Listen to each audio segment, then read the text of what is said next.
Episode 8 और 9 deal. Pallavi एक लंबी सी सांस लेती है और उसके बाद अपनी उंगलियां पियानो की चीज पर चलाना शुरू करती है। जैसे जैसे पल्लवी की उंगलियां पियानो की चीज को छू रही थी, एक बहुत ही जेंटल सा म्यूजिक प्ले होने लगा, पर वह म्यूजिक में इतना ज्यादा डार्कनेस और सरनेस था कि पल्लवी की आंखों में भी आंसू आ गए। यहाँ पर जो आसपास लोग बैठे हुए थे वो लोग भी अपना काम छोड़कर के पल्लवी जो म्यूजिक प्ले कर रही थी उसे सुनने पर मजबूर हो गए। और ये देख कर के अजय की आंखें एक्साइटमेंट से भर गई। उनकी आंखें सिर्फ और सिर्फ पल्लवी पर घड़ी हुई थी। पल्लवी से थोड़ी दूर ही बैठी हुई एक बुद्धि सी महिला जैसी ही पल्लवी की म्यूजिक को सुनती है, उन्हें अपना दुख याद आ जाता है।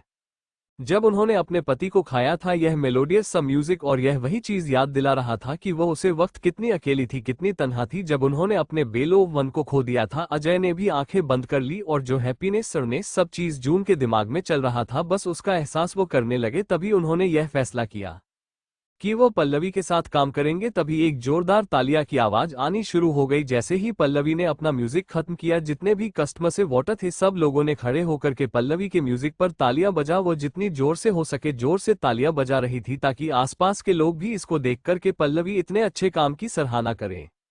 पल्लवी वहां से खड़ी हुई और उसने अपनी आंखों पर जो चश्मा लगाया हुआ था वो उसके दिल में भारी दुख को भी कर रहा था, वरना वह नहीं जानती कि वह खुद को कैसे संभालती। पल्लवी ने हाथ जोड़कर के सभी लोगों को थैंक यू कहा और उसके बाद जहां पर अजय बैठा हुआ था वहीं पर वह भी आ गई। अजय ने उसकी तारीफ करते हुए कहा, पल्लवी तुमने बहुत अच्छा म्यूजिक प्ले किया है।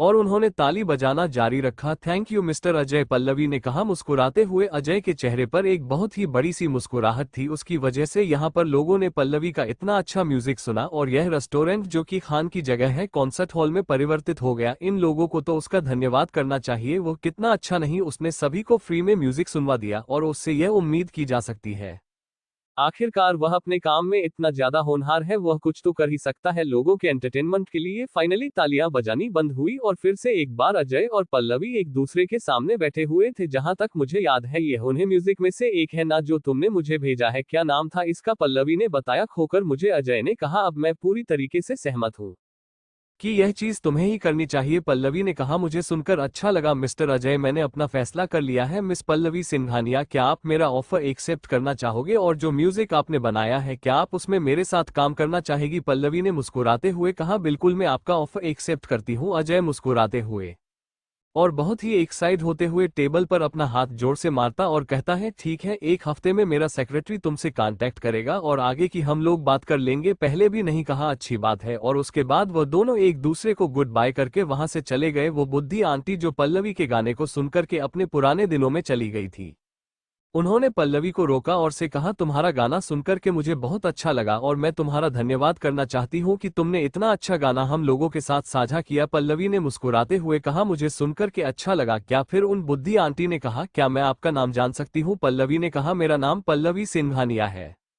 बुद्धि आंटी ने मुस्कुराते हो पल्लवी से कहा तुम्हारे गाने को सुनकर के मैं बहुत ज्यादा रोई हूं, पर इसे मुझे अंदर से बहुत ज्यादा खुश किया। इस गाने ने मुझे उन दिनों की याद दिला दी जब मेरे हस्बैंड मेरे साथ थे और उन दोनों को भी जब उनको मैंने खो दिया था, और मैं आशा करती हूँ कि मुझे आपके गाना ऐसे ही सुनने को मिले। तभी अजय उन आंटी को रोकते हुए उनसे कहता है आंटी आप मुझ पर भरोसा कर सकती है, मैं आपसे कहता हूं कि आप मिस पल्लवी का गाना आगे भी सुनती रहेंगी। वो आंटी अजय की तरफ देखती है, उससे पूछता है तुम कौन हो? आज मुस्कुराते हुए अपना परिचय देता है, मैं अजय मित्तल हूं। जैसे ही उन्हें आंटी की दोस्तों ने सुना कि वह अजय है, उनमें से एक ने कहा मुझे तुम पहचाने हुए लग रहे थे, पर मुझे लगा कि अजय इस रेस्टोरेंट में वह भी इतना बड़ा साथ नहीं हो सकता, इसलिए मैंने आपको टोक नहीं, तुम तो वही हो ना फेमस म्यूजिक प्रोड्यूसर? अजय ने हाँ मैसेज हिलाते हुए उनसे कहा मैं ही हूँ। उसे इस बात की खुशी थी कि लोगों ने कम से पहचान तो लिया। वह 60 से ऊपर वाली आंटी अजय को देख करके इतना ज्यादा एक्साइटेड होती जैसे कि स्कूल गर्ल्स अपने आइडल को देख करके पागल हो जाती है।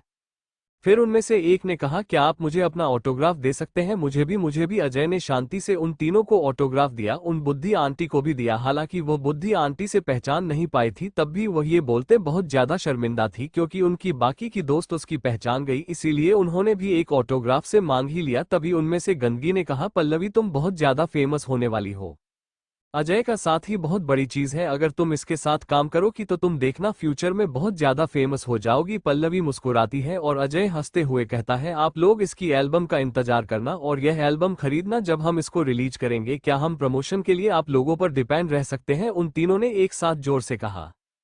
कि हाँ हम सब एल्बम रिलीज करोगे, हम आपके साथ, हम आपका सपोर्ट करेंगे। पल्लवी उन बुद्धि आंटी ने पल्लवी का हाथ पकड़ते हुए उससे कहा, थैंक यू जो आज तुमने मुझे तो अच्छा गाना सुनाया, और मैं तुम्हारी सफलता के लिए भगवान से प्रार्थना करूंगी और तुम्हारे गाने का भी इंतजार करूंगी और मैं अपना पूरी तरीके से तुम्हें सहयोग दूंगी। पल्लवी ने भी उन्हें धन्यवाद करते हुए उनसे कहा कि मुझे आशा है कि आपका कहना सकते हो और मुझे आगे सफलता मिले। वह आंटी भी कुछ देर बाद वहां से चली गई। अजय भी वहां से चला गया क्योंकि उसकी कुछ देर बाद एक और मीटिंग थी। पल्लवी ने देव को फोन किया और उसे कहा कि वह उसे जाकर के पिक करे, तब तक वह उसका वहीं पर इंतजार कर रही थी और जो वह नवल पढ़ रही थी वह एक रशियन नवल था, कोई ट्रांसलेट नवल नहीं थी। वो अपनी नवल में इतनी खोई हुई थी कि उसे ध्यान नहीं दिया कि कोई उसके पीछे जाकर के खड़ा हुआ है। जब तक कि एक हाथ उसके कंधे पर नहीं आया वो तुरंत जम गई और उसे सोचा कि कोई उसे परेशान करने के लिए आया है। यहाँ पर अगर आनंद तेजी से पल्लवी के हाथ को नहीं पकड़ता तो ये लड़की तो उसकी नाक अभी तोड़ देती। जो पल्लवी ने देखा कि उसके हाथ को किसी ताकतवर हाथ में रोका है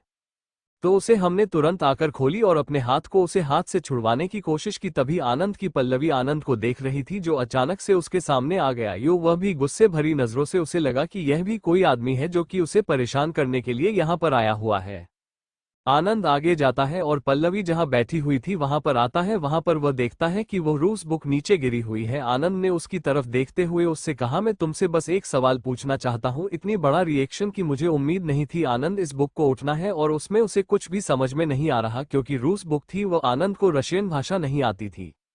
पल्लवी को भी यह एहसास हो गया कि वो कुछ ज्यादा ही ओवर रिएक्ट कर रही थी। उसे लंबी लंबी सांस ली और खुद को शांत करने की कोशिश की, पर उसने अभी भी प्रोटेक्टिव मोड ऑफ नहीं किया था। वो अभी भी उसे आदमी की ही तरफ देख रही थी। उसे पता नहीं क्यों ऐसा लग रहा था कि यह आदमी बहुत ज्यादा खतरनाक है और से जितना दूर रहा जाए उतना ही अच्छा होगा। उसे आदमी ने बिजनेस सूट पहना हुआ था और वो बहुत ही पावरफुल और हैंडसम लग रहा था। उसका दिल जोरों से धड़क रहा था। उसे आदमी को देख करके आनंद वहीं पर बैठ गया जहां पर पल्लवी बैठी हुई थी और उसकी तरफ मजाकिया नजरों से देखते हुए उससे पूछता है, मिस पल्लवी सिंघानिया, क्या तुम्हें इस बुक का एक भी शब्द पढ़ने आता है?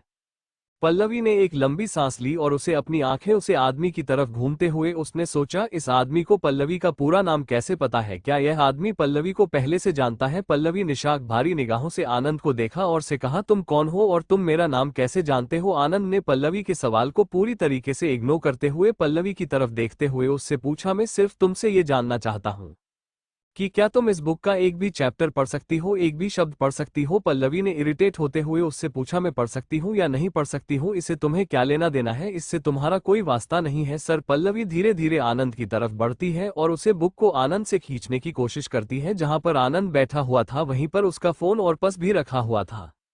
उसे सोचा कि वो पर्स, बुक और फोन लेकर के वहां से तुरंत भाग जाएगी इस खतरनाक आदमी से कोसों दूर, और अभी तकदीर भी नहीं आया था, वह भी कुछ ही देर में आता ही होगा। तभी आनंद ने अपने बैग से कुछ डॉक्यूमेंट्स निकले और पल्लवी की तरफ करते हुए उससे कहा, क्या तुम इस डॉक्यूमेंट का एक भी शब्द पढ़ पा रही हो? देखना तो जरा, मैं देखना चाहता हूँ कि क्या तुम ये चीज पढ़ भी सकती हो या नहीं, या सिर्फ तुम अभी तक नाटक ही कर रही थी।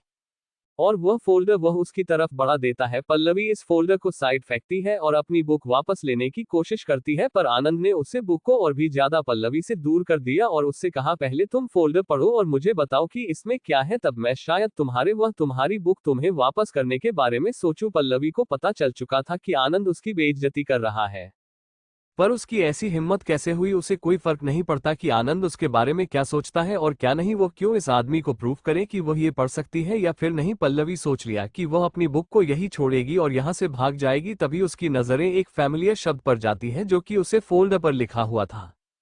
पल्लवी तुरंत फोल्डर को पढ़ती है और उसे पढ़ना शुरू कर देती है। आनंद उसे लड़की की तरफ देख रहा था जो कि पढ़ते हुए इतनी ज्यादा सीरियस लग रही थी, किसके चेहरे पर एक मुस्कुराहट आ गई, पर मुस्कुराहट को अपने चेहरे पर नहीं आने दिया। आनंद का चेहरा एक्सप्रेशंस था। आनंद ने अपने मन में सोचा, पल्लवी को क्या लगता है पल्लवी को क्या लगता है कि वह लोगों को इम्प्रेस कर लेगी जस्ट बिकॉज का कि वह नाटक कर रही है कि उसे रशियन लैंग्वेज आती है। आनंद को पहले से ही पल्लवी के बारे में पूरी जानकारी थी। उसे पता था कि पल्लवी को पढ़ने लिखने में कोई दिलचस्पी नहीं है। उसे 15 साल की उम्र से एंटरटेनमेंट इंडस्ट्री में काम करना शुरू कर दिया है। अगर मिस्टर सिंघानिया ने पल्लवी के ऊपर फोर्स नहीं किया होता तो शायद वो अपनी ग्रेजुएट भी कंप्लीट नहीं करती। वो यहाँ पर एक बिजनेस मीटिंग के लिए आया हुआ था और बाकी सभी लोगों की तरह उसका ध्यान भी उसे लड़की पर गया जो पियानो प्ले कर रही थी और साथ में गा रही थी। फिर उसे सोचा कि यह शायद जान पहचान वाली है। फिर जब उसे ध्यान से देखा तो वह जान गया कि यह पल्लवी सिंघानिया है, वो लड़की जिस पर उसे नजर रखने के लिए कहा था। उसके सेक्रेटरी से पता चलता था कि पल्लवी एकदम डिफरेंट रिएक्ट कर रही है एक्सीडेंट के बाद से, पर उसे चीज पर ज्यादा भरोसा नहीं किया क्योंकि एक आदमी कितना ही डिफरेंट एक्ट कर सकता है। पर जब उसने आज खुद की आंखों से देखा तो उसे भी अपनी आंखों पर यकीन नहीं हुआ। उसे नहीं लगता था कि पहले भी इतना ज्यादा बदल सकती है। वो सिर्फ और सिर्फ नाटक कर रही है। उसे लगता था पल्लवी की तरह ही वह भी इंतजार कर रहा था अपनी सेक्रेटरी का, जो कि उसे आएगा और पिक करेगा। और उसने जब पल्लवी को अपने सामने देखा तो उसने कुछ भी नहीं सोचा, ना हाय हेलो कुछ भी करने का नहीं सोचा। पर जैसे उसे देखा कि वह एक रशियन बुक पढ़ रही है तो उसे रहा नहीं गया। जब उसने देखा कि पल्लवी काफी देर से पढ़ रही है, बहुत सीरियस ही पढ़ रही है, तो उसने अब सोचा कि चलो इसका नाटक खत्म किया जाए। उसे पल्लवी के शोल्डर पर टैप किया और वह लड़की जो एकदम सीरियसली डॉक्यूमेंट पढ़ रही थी तुरंत टाइगर उसे मोड में आ गई और तुरंत अपना प्रोटेक्टिव शील्ड उसे ऑन कर लिया। तुम आनंद आहूजा हो, आहूजा ग्रुप का के प्रेसिडेंट, और तुम प्लानिंग कर रहे हो पार्टनरशिप करने की मंगल टीम के साथ। जैसी ही आनंद नहीं है सुना, उसकी आंखों में सरप्राइज साफ साफ देखा जा सकता था। हाँ, वो लोग प्लानिंग कर रहे थे पार्टनरशिप करने की। Episode 9A mystery. आनंद की आंखों में सरप्राइज साफ साफ देखा जा सकता था। उसे यकीन नहीं हो रहा था कि पल्लवी इसके बारे में उसने इतना कुछ सुना हुआ था, वह ये भाषा जानती होगी और नहीं तो इसके साथ वह काम करने वाला है उनके बारे में भी जानती होगी। मुझे नहीं लगता कि मंगल ग्रुप के साथ पार्टनरशिप करना अच्छा आइडिया है। तुम अगर सच में किसी के साथ फ्रांस में काम करना ही चाहते हो तो और भी कंपनी है मंगल ग्रुप के अलावा जो शायद इससे भी अच्छे बेहतर तरीके से कम कर सके। मंगल ग्रुप की जो अपर लोगों के लोग आप पर पीपल है, उनका नाम प्रोस्टिट्यूशन, ह्यूमन ट्रैफिकिंग, वेपन्स वगैरह में कई बार आ चुका है। मुझे नहीं लगता कि तुम्हें आनंद आहूजा को ऐसे लोगों के साथ काम करने की जरूरत है, और हमारे देश की बहुत ही रेपुटेड कंपनी है आहूजा ग्रुप, और अगर किलो का नाम तुम्हारे ग्रुप के साथ जुड़ेगा तो यह कोई प्रॉफिटेबल आइडिया नहीं रहेगा। मुझे ऐसा नहीं लगता, और ये तुम्हारी रिपीटेशन को भी काफी हद तक खराब कर देगा। आनंद बस गौर से पल्लवी को देख रहा था और उसकी आंखों में चंबा साफ साफ देखा जा सकता था। उसे पल्लवी से पूछा, तुम्हें ये सब कैसे पता? पल्लवी ने जैसे ही यह सुना वो आनंद की तरफ बस देखते रह गई। उसके मुंह से कोई शब्द ही नहीं निकले क्योंकि यहाँ पर वो कुछ ज्यादा ही बोलकर उसे ये सब बोलने की जरूरत नहीं थी। वह इतनी बड़ी बेवकूफ कैसे हो सकती है? जैसी उसे मंगल ग्रुप का नाम सुना उसे अपनी सद्बुद्धि को दी। उसे यह मंगल ग्रुप बहुत ही अच्छे से पता है कि कौन लोग हैं, और उसे कैसे नहीं पता होगा, पर अभी वह क्या करे? पल्लवी ने तुरंत अपने एक्सप्रेशन चेंज किया और एक चीरफुल गर्ल बन गई जिसे कुछ भी नहीं पता उसे बकवास कर रही थी। ऐसा उसने आनंद की तरफ देखा और से कहा, यह मेरी इमेजिनेशन थी और मैं अभी तक बस बकवास कर रही थी। पर आनंद की आंखें उसे पर से हटी नहीं, वो उसके एक्सप्रेशंस को देख रहा था। पल्लवी ने जब ये देखा तो उसने आनंद से कहा, मुझे नहीं लगा था कि आनंद आहूजा किसी की भी बात पर इतनी जल्दी भरोसा कर सकता है। पल्लवी ने एक लंबी सा असली आनंद का जो फोल्डर था उसे पर फेंका, बुक ली, पस उठाया और वहां से भागने ही वाली थी कि तब तक आनंद ने उसका हाथ पीछे से पकड़ लिया, और वह हाथ इतनी मजबूती के साथ पकड़ा हुआ था एके उसे छुड़ा ही नहीं पा रही थी। आनंद ने कहा, रुको। पल्लवी एक लंबी सांस ली और फिर वह आनंद को देखने लगी। फिर उसने उससे कहा, मिश्रा आहूजा, आपके अंदर तमीज नाम की चीज नहीं है। आनंद ने उसे देखा और से पूछा, क्या तुम्हें सच में फ्रांसीसी लैंग्वेज आती है? पल्लवी ने एक लंबी सांस ली और उसे आनंद से कहा, हाँ मुझे फ्रांसीसी लैंग्वेज आती है। पल्लवी ने सोचा कि यहाँ पर उसे सच्ची बोलना चाहिए। अब वह आगे आनंद की मर्जी कि वो उसकी बात पर विश्वास करना चाहता है या फिर नहीं। आनंद की आंखों में सरप्राइज दिख रहा था। उसे पल्लवी से पूछा, कब सीखी तुमने यह, और तुम्हें कब से ये लैंग्वेज आती है? पल्लवी ने कहा, मैंने अपने फ्री टाइम में सीखी है। आनंद से पूछा कि तुम्हें इस लैंग्वेज की क्या जरूरत पड़ गई? आनंद उसे अभी भी शक की निगाहों से देख रहा था। उसे पल्लवी पर धरती भर भरोसा नहीं था। पल्लवी को अब ये सब चीज बहुत ही ज्यादा इरिटेट कर रही थी। उसने आनंद से अपना हाथ छुड़वाने की कोशिश की, पर आनंद ने उसका हाथ इतनी मजबूती से पकड़ रखा था कि यह काम उसके लिए आसान नहीं होने वाला था। पल्लवी ने ऊपर छत की तरफ देखा और फिर एक लंबी सांस ली। आनंद ने जैसे हाथ पकड़ा हुआ था वह पल्लवी को कुछ अटपटा सा लग रहा था। उसके दिल में कुछ अजीब सा ही एहसास हो रहा था। उसके दिल की धड़कन तेज हो गई थी और उसके बॉडी का हर एक पार्ट उसे यही कह रहा था कि इस आदमी से दूर रहो। आनंद ने जब देखा कि पल्लवी काफी देर तक उसके सवाल का जवाब नहीं दे रही है, तब उसने पल्लवी से वापस से वही सवाल किया, तुमने फ्रांसीसी लैंग्वेज क्यों सीखी है? पल्लवी ने कहा, क्योंकि मुझे फ्रांस के लोग बहुत ज्यादा पसंद है और मुझे वहां का कलर पसंद है, इसलिए मैं वहां की लैंग्वेज सीखी है। क्या आपको इससे कोई दिक्कत है? आनंद अभी वैसे की निगाहों से ही देख रहा था, उसे भरोसा नहीं था कि पल्लवी जोशी कह रही है वो सच है। तभी पल्लवी का फोन बजाओ और पल्लवी ने भगवान को धन्यवाद किया, चलो उसे बचा लिया। उसे आनंद की तरफ देखा, उसे कहा क्या आप मुझे फोन उठाने देंगे। आनंद उसका हाथ छोड़ पहले भी नहीं फोन उठाया और उसने देखा कि वो उसके असिस्टेंट देव का कॉल है। उसे फोन उठाया, देव बाहर आ चुका था, उसका इंतजार कर रहा था। पहले भी निकाह पर 2 मिनट रुको, मैं आ रही हूँ। पल्लवी जैसी ही बात करके फोन रखती है। आनंद उसके एकदम करीब था। आनंद उसकी आंखों में आंखें डाल करके कहता है तुम बदल गई हो या बदलने का नाटक कर रही हो। पल्लवी सिंघानिया, मुझे इस बात से कोई लेना देना नहीं है, मैं बस इतना चाहता हूँ कि तुम मेरे भाई से दूर रहो। अगर तुम मुझे इसके आसपास भी लिखी तो इतना कह करके आनंद वहां से चला जाता है और पल्लवी सिर्फ उसे देख रही होती है। ब्रदर, वह कब आनंद आहूजा के ब्रदर के पास गई? कहीं इसका मतलब विनोद आहूजा तो नहीं है? जहां तक उसे याद है कि पल्लवी विनोद के पीछे इसीलिए पड़ी हुई थी क्योंकि वो कंट्री का नंबर 1 सेलिब्रिटी था और अपने फिल्म को बढ़ाने के लिए उसे अपना नाम विनोद के साथ जोड़ा था। पर पल्लवी ने सबसे बड़ी बेवकूफ़ी वाला काम ये किया था कि उसे विनोद के पीछे आदमियों को लगा दिया था ताकि उसे हर पल की खबर मिलती रहे कि अब विनोद क्या कर रहा है, विनोद कहाँ जा रहा है, किसके साथ खा रहा है, क्या कर रहा है, सब चीज़। और इस वजह से उसने जो एक दोस्ती होती है विनोद से करने के लिए, वो सब का मौका उसने गाँव लिया था। इतनी बड़ी बेवकूफ़ी वो कर बैठी थी और यही कारण है कि जब भी विनोद उसे देखा था वह उसे इग्नोर करता था या अवॉइड करने की कोशिश करता था। जैसे ही पाले भी नहीं इस बारे में सोचा, उसने थकी हुई आवाज में आनंद से कहा, don't T worry mister Ahuja, मेरा ऐसा कोई प्लान नहीं है कि मैं आपके भाई को परेशान करूं क्योंकि मुझे आपके भाई में कोई इंटरेस्ट नहीं है। आनंद ने उसका मजाक उड़ाते हुए कहा, पर मुझे इस बात पर भरोसा नहीं है। पल्लवी ने मुंह तोड़ जवाब देते हुए कहा, मुझे इस बात से फर्क नहीं पड़ता कि आपको भरोसा है या फिर नहीं, पर मुझे इस बात पर जरूर भरोसा कि मैं आज के बाद आपको नहीं देखना चाहती हूँ। आनंद रे मुस्कुराते हुए का, पर पता नहीं क्यों मुझे ऐसा लग रहा है कि अब हम लोग को ज्यादा ही मिलेंगे। पल्लवी सिंघानिया, मुझे नहीं पता था कि तुम इतनी दिलचस्प हो सकती हो। अगर तुम मेरे भाई से दूर रहोगी तो मुझे इसमें कोई दिक्कत नहीं है कि मैं तुमसे दोबारा मिलूं। इस वक्त आनंद की आंखों में एक शर्त साफ साफ देखी जा सकती थी। पल्लवी का मुंह खुला पर मुंह से बाहर कुछ भी नहीं आया। उसने अपनी रफ्तार बढ़ाई और वहां से भाग गई। आनंद पल्लवी को भागते हुए देख रहे आनंद पल्लवी को भागते हुए देख रहा था जैसे कि उसके पीछे कोई पद हो। आनंद की आंखों में मुस्कुराहट साफ साफ देखी जा सकती थी। उसे पल्लवी को दोबारा देखने की इच्छा उसके दिल में जाग उठी और जब उसने अपनी इच्छा को महसूस किया तो उसे कुछ अजीब सा लग रहा था। उसके लिए कोई भी चीज खास नहीं है, खासकर लड़कियां। तभी उसका दिमाग इन सब चीजों पर से हटा जब उसके असिस्टेंट विक्रांत का कॉल आया कि वो होटल के बाहर आ चुका है। उसे लेने के लिए आनंद होटल के बाहर आया और उसने विक्रांत ने उसे ग्रेट किया और उसके बाद आनंद के लिए गाड़ी का दरवाजा खोल। आनंद ने उसे कहा, मुझे मंगल ग्रुप के बारे में और जानकारी एक समझ गया सर, पर क्या मैं ये जान सकता हूँ कि इसके पीछे क्या कारण है? क्योंकि हमने पहले ही मंगल ग्रुप को चेक कर लिया है और रिजल्ट क्लियर है कि उनके साथ में पार्टनरशिप करनी चाहिए। आनंद ने उसकी तरफ देखा और उसने कहा, इस बार और जगह पर भी छानबीन करी जैसे कि कहीं उनका वेपन से कोरिलेशन तो नहीं है, प्रोस्टिट्यूशन से कोई रिलेशन नहीं है, ना ह्यूमन ट्रैफिकिंग से। हमारी इन्वेस्टिगेशन इन सब चीजों में पहले नहीं थी। ऐसा नहीं था कि आनंद बस पल्लवी की बातों को सुनकर के मंगल ग्रुप पर शक कर रहा था, पर जब उसे लड़की ने कहा ही दिया है तो एक बार और इन्वेस्टिगेशन करने में कुछ भी नहीं जाता। और अगर इन्वेस्टिगेशन में कुछ भी नहीं निकला तो ये साबित हो ही जाएगा कि पल्लवी सिंघानिया सिर्फ और सिर्फ बकवास करी थी। और अगर इन्वेस्टिगेशन में निकलता है कि पल्लवी सच बोल रही थी तो अच्छा है कि वो लोग इतने बड़े धोखे से बच जाएंगे। विक्रांत ने जैसी ही आनंद की बातों को सुना उसकी आंखें खुली की खुली रह गई।